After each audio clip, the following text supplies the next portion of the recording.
Welcome to unPACKed, an open-minded podcast taking a clinical, not political approach to helping pet parents around the world. I'm Sailor Jerri, certified dog trainer, virtual dog training revolutionary, owner of Tulsa Pack Athletics, and creator of the open-minded approach. And I'm Mattison, her friend, certified dog trainer and behavior consultant. Together, we have nearly 3 decades of experience in behavioral dog training. We've been working with real dogs and the humans who love them to create solutions to problematic behaviors that feel too big for them to tackle on their own. In this episode, we are fully unpacking a new case, diving deep into a behavioral topic that you, our listeners, asked for. If you're along for the ride, here's how it's going to look. First, we'll introduce the incredible and dedicated humans we've been working with and explain their intake process while we describe their dog or dogs and the behaviors they're experiencing. Then we'll walk you through our assessment and explain how we got there. Lastly, we'll break down the management and modification plan. If you're ready to dive into this unique case, settle in with us and unpack. Well, I am very excited to get into this one. Our first new guest of the second season. We literally 30 seconds ago got some exciting news.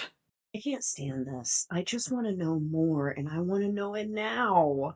I know, but we need to record this episode. This is very important. Okay, it may or may not have been put off already.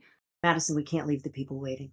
So our new guest, Isabel, just had a baby like 3 days ago, and we rushed to onboard her and get through her plan and literally went through it with her less than a week before she popped. So we are thrilled to announce a new baby girl. We don't have more information than that.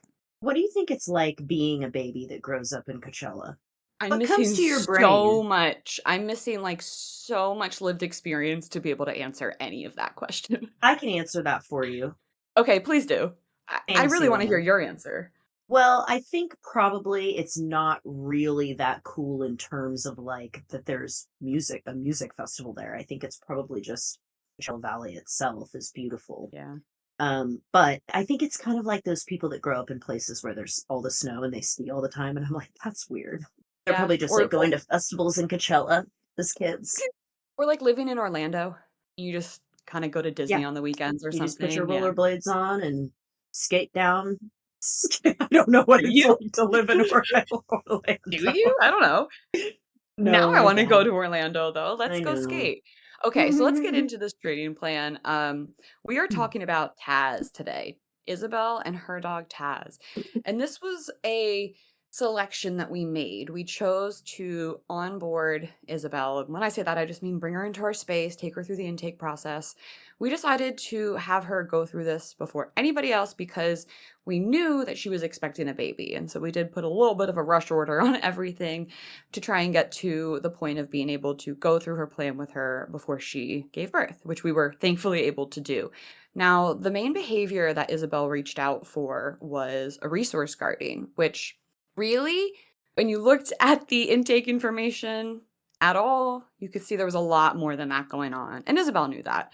And I think this is, Jerri, we talked about this ahead of time. We really want to make it clear to everyone out there that if you have a dog or dogs and you're dealing with some behaviors, some of these big words that get thrown around, reactivity, resource guarding, separation anxiety, aggression, any of fear-based behavior, any of these, when you get into multiples and you're feeling overwhelmed because you don't know where to start, this is going to be a really good episode to listen to. When there's something coming up in your life as big as having a child, it's very easy to not pick up on all the things that need to be worked on in some other areas. So I think that's why initially she's like, I'm here for resource guarding. And then we get in there and it's like, she's like, well, actually all of this stuff too, because, you're putting a lot of your energy into, bringing a child forth into this time-space continuum that we are in here. Yeah, big deal. Yeah. And I think it's easy to also, and this is just coming from just me being a mom, most people will nest and go through these things where you're overly nurturing everything in the coming months before you're pregnant or before you give birth. And that also can lead to lapse in management and an imbalance. So it's common. It's common that she showed up to the table with one problem and there are multiple things lying just underneath. but it was a really important exercise with the slightly urgent timeline to prioritize. And that's something that I think we're going to talk a little bit about today because this is a heavy management situation that we are going to be starting with before really diving into any significant modification. I remember the look on both of our faces when we talked to her. I was like, a little bit concerned, and really I was kind of terrified on the inside. And I think she picked up that we were worried about the safety of everyone in that house, not because we think that there's anything inherently wrong with Taz, but because I could see very clearly, very early on, that this was, like Madison, like you say, this was a major management problem. And I got to be honest with Yeah. you. I think the majority of issues within the home are management issues and not training issues. Yeah. It's very rare that the issue is that the dog doesn't know something and that that's all there is to it, not if people are coming to us, realistically. So I think it makes sense for us to now work our way through our full plan. So start with the intake because for one of the first times, I know in season 1 we stopped to pause and look at the medication for Daisy and Duke, but this is the first time that we really saw some things in the medical information and the medical intake that made us feel pretty confident that there was something else that at least needed to be investigated deeply and soon. Do you want to kind of talk about what stood out in that? Because I know that was something that you and I spoke about very early on when we saw this plan, was trying to get to the bottom of a medical situation, which is your area of expertise. This was the urinary thing, huh? Mhm. The reason I'm saying it like that, you guys, is because it's so easy to be blasé about something that your dog is doing.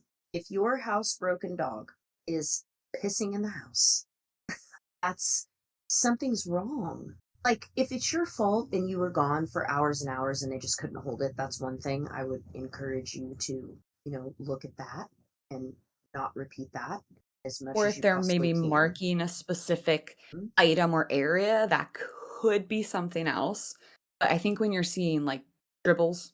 Yeah, if you're seeing what we would call incontinence, so a dog's inability to hold their bladder or their urine, it could be tons of it, it could be everything. You'll see that a lot in older dogs when they get up, they're incontinent now and their just whole bladder Mm, has expressed while they were laying there.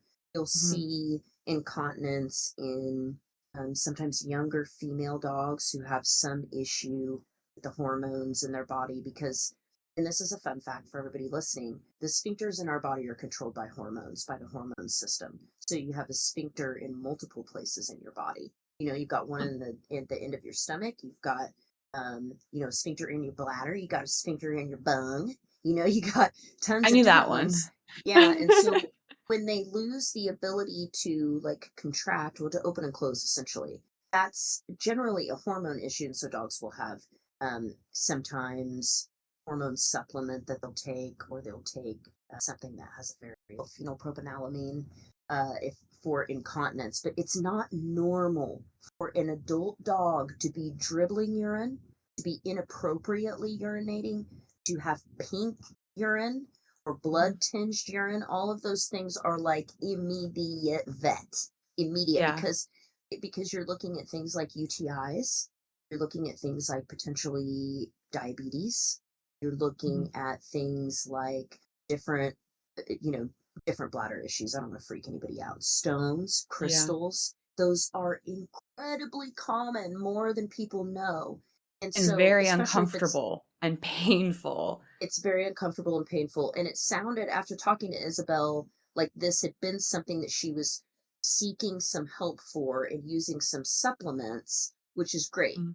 But if you're not seeing progress in an area, or your pet is having symptoms that they didn't have after treatment and now they are recurring, immediate vet, immediate recheck, because Yeah, the we need to vet get a is the full only one that can urinalysis tell you here. that.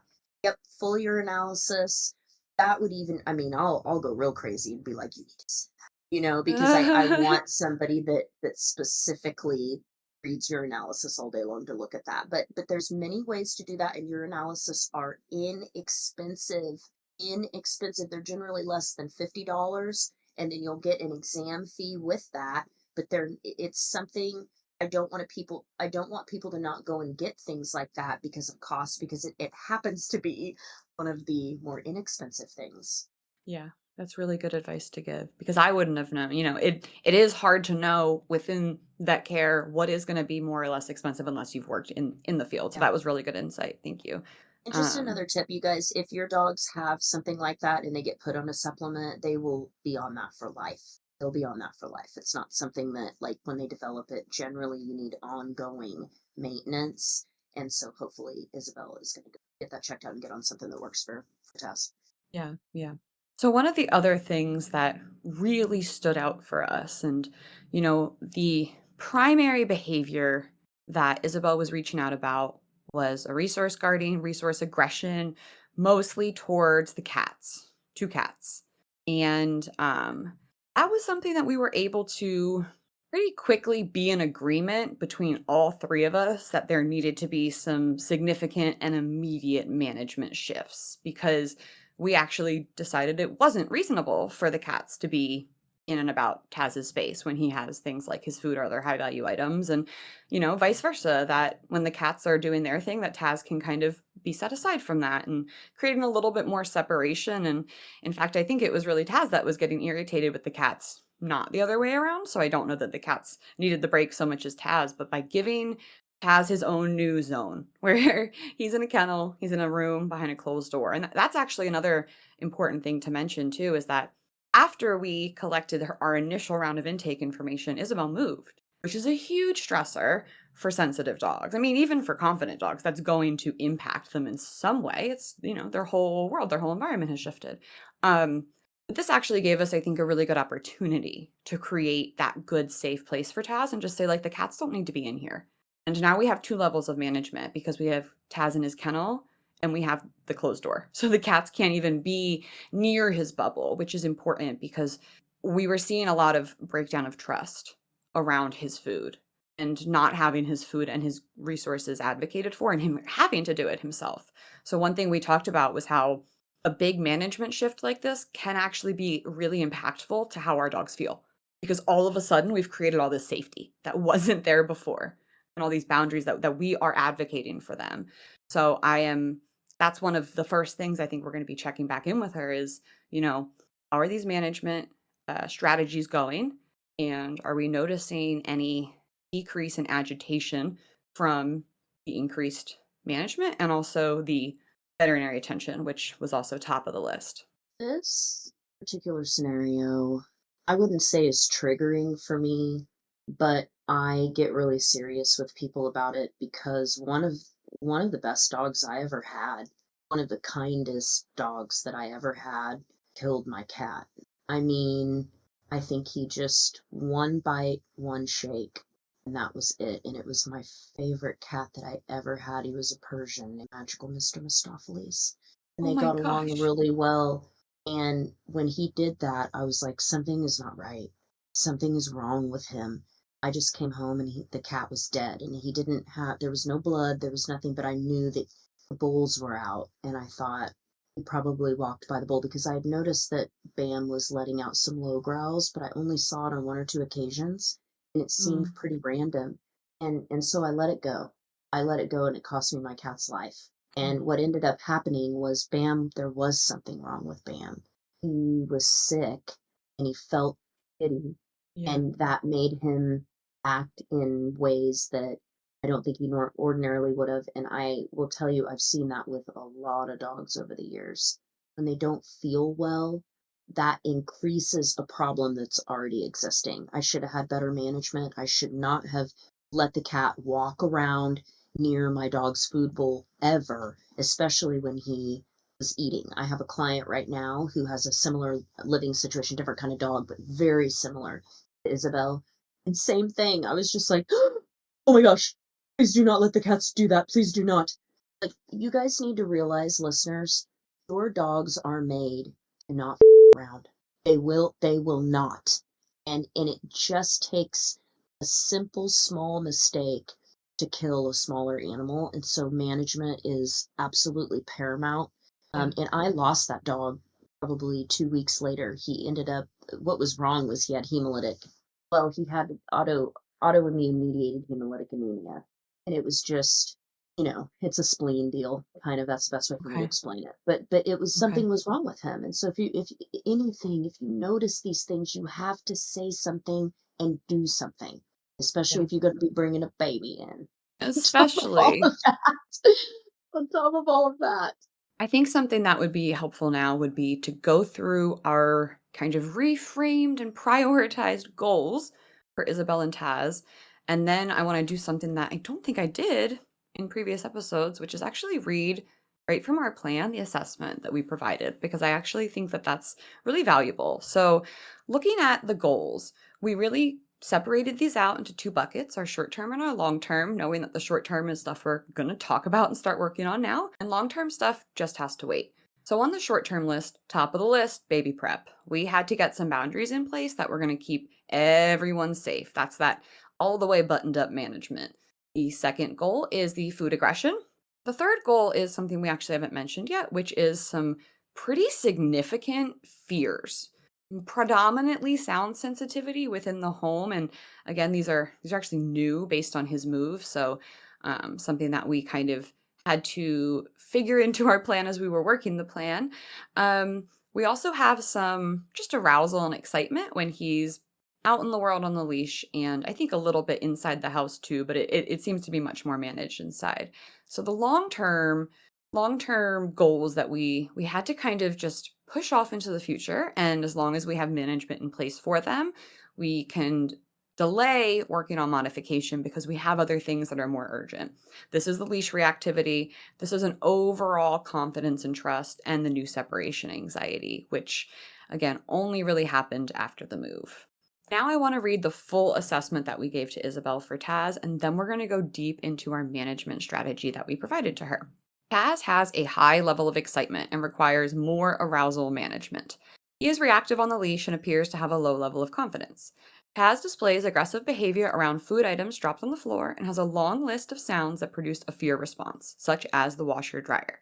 Following a recent move, Taz is also displaying signs of separation anxiety, such as howling and harmful escape attempts. The number one priority for Taz right now is to be prepared for the new baby who is due on January 13th. Side note, who was born on January 15th. Congratulations, Isabel. It's kind of fun to be able to give that little update too. Perfect Mhm, timing. it really Moments before is. we started recording. So, Jerri, why don't you go into some of I'm going to go ahead and use the word strict.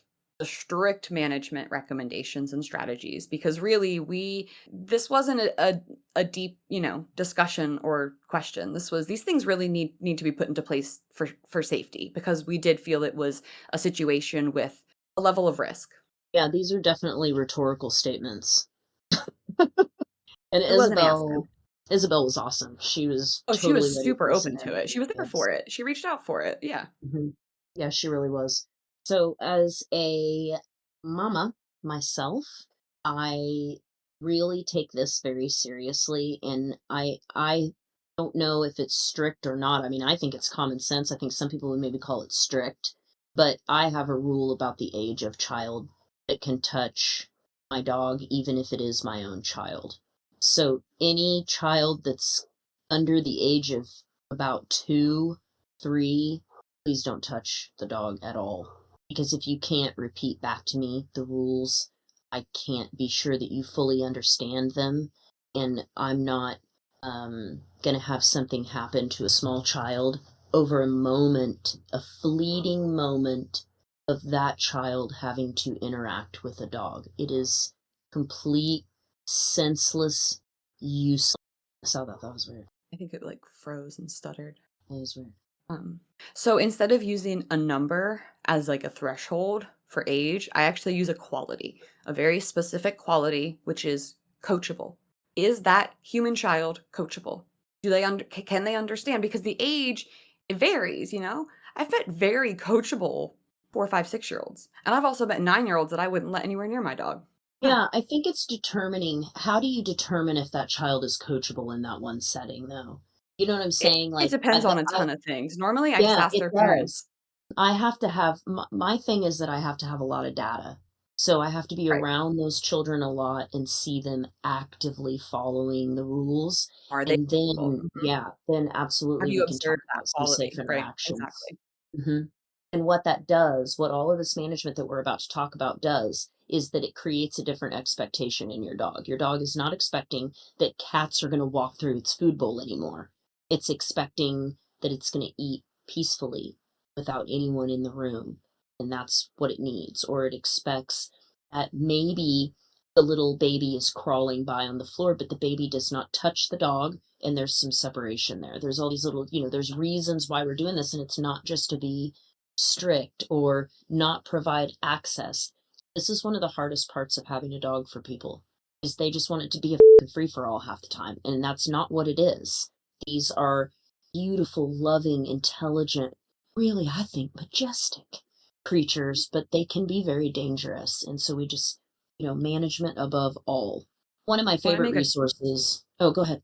I just wanna make a comment that's, like, a little bit unrelated to this case, which is that I actually use that rule going both ways. So, one of the 2 parties has to be coachable between the human and the dog, right? So, I just don't think that babies and puppies are a good combination, but for some reason, people think babies and puppies are good combinations. I'm like, we got, like, 2 brain cells between the 2 of them, and Yeah, we are not no. ready for this yet. So, for me, it's about one of them has to be coachable. And if the puppy's not there yet, the human has to be. Yeah. Yeah, that's a good rule to remember. One of my favorite resources for dog and kid, dog and baby interactions, education, information is on Instagram. And that is Dog Meets Baby. We told Isabel about that. That is an account. So good. It's so good, and most dog trainers know, and I hope that they're referring people to it, but it's just such a brilliant way to have just a one-stop shop place to go where Yes, you can, for like, the just just the binge the best material. resource for that. Yes. Oh my gosh. Yeah, It's the it's really exact fantastic. account that you want popping up in your feed if you Mhm. have a dog and you're expecting, period. You're gonna be like, "Oh my gosh, this is great. This is exactly what I needed." Let's talk about the food aggression, the resource guarding, AKA whatever you wanna call it. Mhm. I Yeah, think this that wasn't people this is really interesting because this has been Mhm. probably the top area, and disagree with me if you think that this isn't accurate, Madison. This has been the top area of misinformation that I have seen on social media, is what in the hell you do Oh, with it's your up there. dog's food and their food bowl. I mean, it's up there. It's up there. People can't putting their hands in it, letting their baby sit inside of it, bringing their baby over to put, and I'm just like, I'm gonna burst into flames. I can't watch this. I can't take this. It There is absolutely no reason under the sun, any circumstance, I don't care, that a young toddler, child, whatever, whatever, should be feeding a dog in that way. They can help Mhm. prep, they can help purchase the food, they can be involved in filling the bowls, doing all the things. But And when they're older, they can help with hand feeding, yes, yes, there's so but many ways not yet. to integrate your children into the training aspect of life with your dog. But slow your roll, people. Slow your Yeah. roll, because if trainers aren't doing it, open your eyes and pay attention. If you don't see dog trainers doing, I mean, dog trainers on both sides can agree that that's crazy. That's crazy. You have to keep some separation and some management there, because little kids have a really volatile, peculiar energy, and they flop around and they crawl around and they throw things and grab things, and they're just Yeah. being children. That's what they're supposed to be doing. And But dogs are children just are being dogs. unpredictable. Yeah, dogs are just being dogs, and that's what they're supposed to be doing. And whether people like to face it or not, when a dog turns around and bites something else because it was a resource and they were guarding it or whatever, that's what dogs do. That's what they do. They're dogs. They're not people. You can't sit down and have a conversation with them about it. So what we do is we don't put them in situations to have to do that. Respect what they are and what they're capable of, and we have healthy management in place. And I do wanna kinda take the opportunity also to call out that right off the rip, Isabel asked, like, the best perfect question, which was, "Okay, what do I do on day 1?" She wanted to know, how do I set it How up? was it? She was And like, "This all this talking's nice, ladies, but what do I do right. day 1?" Good Right, for which is her. just honestly the best question, That was and it good. gave us the perfect opportunity to make it so clear, no interaction, observation for longer than just a day, right? But like observation only. I was like, you need to remove interaction from even a thought or a worry right now. That is not something that is on the immediate horizon. We are looking at neutral, calm interaction and building new positive associations to this thing that hasn't encountered before, the smells and the sounds and like you said, the movements. So I think it's, Babies are weird. babies are weird. So I just think it's important to call out that Isabel knows very well that there isn't to be a ton of interaction, if any, right now, and it's all about observation. And she is putting this management into place. When it came to giving her resources for just the general excitement, which again, I think that's something that we wanted for her to be able to get a handle on sooner rather than later, because that's just not something that you want to have to be feeling, is that you don't have control and management in place for a physically challenging behavior when you have a new baby. So we wanted to give her ways to be able to calm his excitement down if he was getting physically excited, just jumping and being, a big goofy boy. And we were able to pretty quickly and easily point her right to your managing arousal course. That's something that we have such a great resource to be able to funnel people towards, to at least, I say at least, get started. It gets most people like 90% of the way there. It's the beauty of it, is that it's really just a couple of basic skills that help us engage our dog in repeatable patterns that help regulate the nervous system. Awareness is key. I think for a lot of people, once they know that arousal's even a thing, they're like, wow, I feel like so many of the behaviors are making sense now. I didn't know that dogs, like, I think everyone gets conceptually that their dogs have feelings and nervous systems. I just don't think that it's not been explained to people how that affects their behavior. Yeah.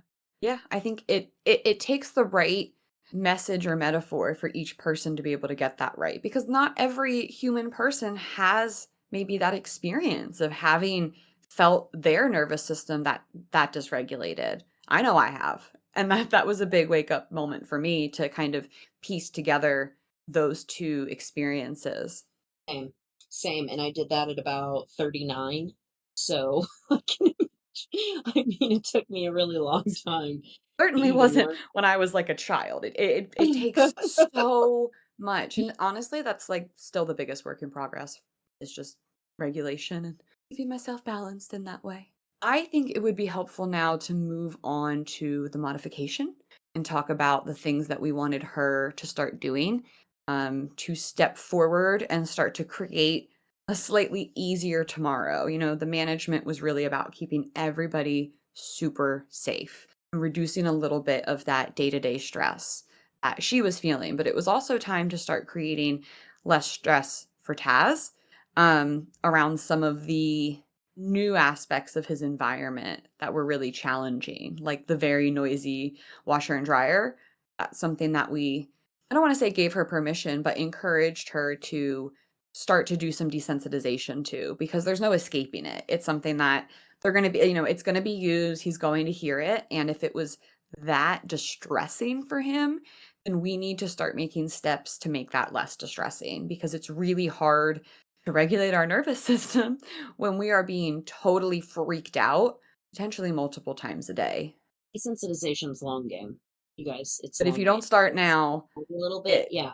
yeah, which is Mhm. just tiny bit each Tiny bit, day, all the time, tiny bit every day, tiny bit every day. because you It don't is make big not. jumps with desensitization. You You can't, you can't. don't You make you shouldn't. make You can't. You these shouldn't. tiny little adorable milestones though, and you're like, "Oh my god." I have this dog right now that I'm just, oh, it's long game because it requires discipline to Mhm, stay on the plan. What mhm. happens is that people want something that's going to work in, 2 times of them doing it. And I often remind people, "Okay, well, if you don't want to do this, we can always just punish them." And they're like, what? And I'm like, right, that sounds psycho, doesn't it? So our option is to do a small amount every day and know Mhm. that that is going to give us progress eventually, but we have to stick with it. It's Yeah, a long game for sure. But I it absolutely yields agree. lasting results. and your dog has way less stress because of it. Way less So much less stress. stress. So there were a couple of specific suggestions that we gave in terms of starting to both desensitize but also create positive associations with things related to the baby. And if you are expecting a baby and you have months and months ahead of you, you can start this months and months ahead of time, and it makes it an even more gradual experience for your dog. But anything that is going to become a part of your dog's life or your dog's world, you really want it to be introduced before baby comes home, because baby coming home already changes everything. So we want to minimize all the other changes that are going to happen. And it seems silly, but if you're going to be changing products, your soap, things like that, bringing out baby toys and separating them from dog toys and making clear what those boundaries are, because I think baby toys and dog toys do sometimes look alike, and that can be really confusing. And They I don't really know that do. it's a super fair expectation for our dogs to be able to differentiate unless we put them in separate containers in separate areas and we don't have them both on the floor next to each other and just expect them to understand things like and oh my goodness, Jerri, you told me to forget it when I said that she could take the opportunity ahead of time to get on the new schedule for the baby. And you told me to take whatever schedule I had in my head and to burn it. I was like, that's cute, Probably really good Madison. advice. No, no one makes the schedule but the baby. Can you Baby. tell that I'm not a mom? Schedule. The world now revolves around 8 pounds of, irrational, So, irrational, okay, an I want to irrational ask being. Yeah. interview style question here. If you had a consult with somebody who was, for argument's sake, in their first trimester and they were coming to you for baby preparedness, what are the things that you maybe would have them start doing earlier on? Like, would you recommend that they go safely with management, be around friends with babies, play some baby noises? What are the things that they can do ahead of Um, time? my personal opinion on that is, and it's a tough one. It's not tough, it's intense. I think that the first thing everyone needs to do is get as much practice as they can in not living the life that they're living anymore. All of the sloppy things that they're doing that may not be sloppy now but will be sloppy when a baby comes. Sloppy management, sloppy training, get settled in your soul now. If you try and do this shit when you're 8 months along, you're gonna hate everything. Because let me tell you, when you get to 32 weeks and they tell you that you have 8 more weeks of that, you're like, no, I don't. I can't even fit. I can't walk. You're not gonna want to deal with this then. So if Yeah. the issue is, let's just take Isabel for example. Let's say that she had come at 3 months. Well, we need to figure out how we're gonna get those cats and that dog. Wow, we need to get some management in place because I don't want you having to deal with this when you're this far along, which she did great. She crushed it. But I just, the changing your lifestyle is the hardest thing. It's Hmm. not picking up your phone and playing YouTube sounds of babies crying and feeding your dog. That's the easy part. It's in Hmm. you. It's the things that have to change in you. The place, and it's maybe sloppy is a little unfair, but lax. The places that are lax can no longer be that way Time to because it. tighten up. That's right. You got to batten down the hatches. We talked about, like, buttoning up every single all the way to the top button, the one that makes you feel like you can't breathe, button that Mhm. one too. But the Mhm. tornado's coming. It's coming, and it's in the shape of a sweet little baby. Oh, gosh. And you know what? Also, just as on a personal note, if you have a baby and something happens, that's not the time to be dealing with your dog being ill. And I'm one of those people that had a baby and something happened. And I went back home and I didn't have my baby with me. So I know that that's a little maybe morose, but it's happens to many, many, many women. And you do not want to come back home in a state where you're fragile and confused and scared and have an out of control dog because we didn't deal with these things prior. That is Yeah. also something that can happen when you have a baby, and not to scare people. Just that's my story, and it's many other people's story too. And I had sweet little Nunny, and then just real quick, my parents didn't know what they were doing with him, and he would lay against the wall and go like this. And so there's his teeth marks in some of the sheetrock in my old house in Tulsa.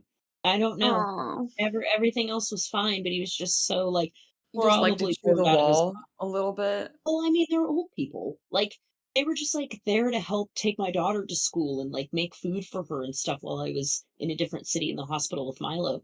And they don't, they we're running through the woods every day. So you just never know what's gonna happen. You wanna be as prepared as you can, as early on as you can. That's really good advice. While we did talk through a basic framework for modification of the emotions behind resource aggression, we also discussed the fact that we weren't going to start working on that until we saw what the impact of the updated management strategy was.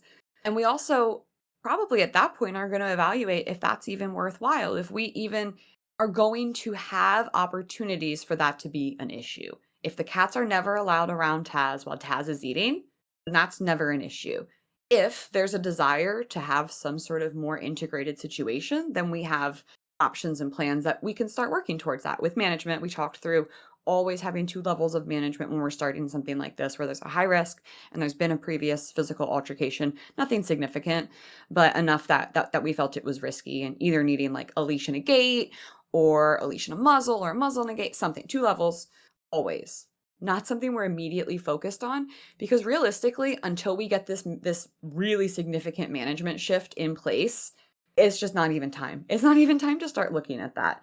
We gave her the framework to do the noise desensitization, which again, that's impactful because that is causing significant stress in his day-to-day life. And we wanted to do our best to try and reduce and then remove that.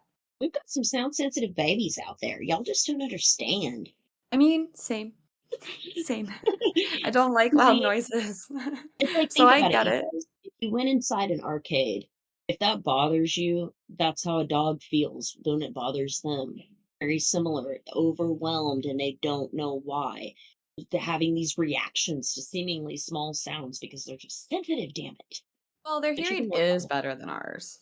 It really is. I believe it's like 4 times better. I don't know. I just know that I don't play music in the car when Enzo's there because it paranoids me that it's really bothering him. I It's always really use my important to headphones. mention too. Yeah. Yeah. People I'll like roll by with like I used to have this boyfriend. Oh my God. He just the system was so loud. Enzo didn't seem like he cared, but like also he was in the back of a pickup truck, so who knows? Well, maybe I that's a cared. topic for a different day. I know we could do an entire episode on sound sensitivity, probably. Yeah, yeah. I think we could.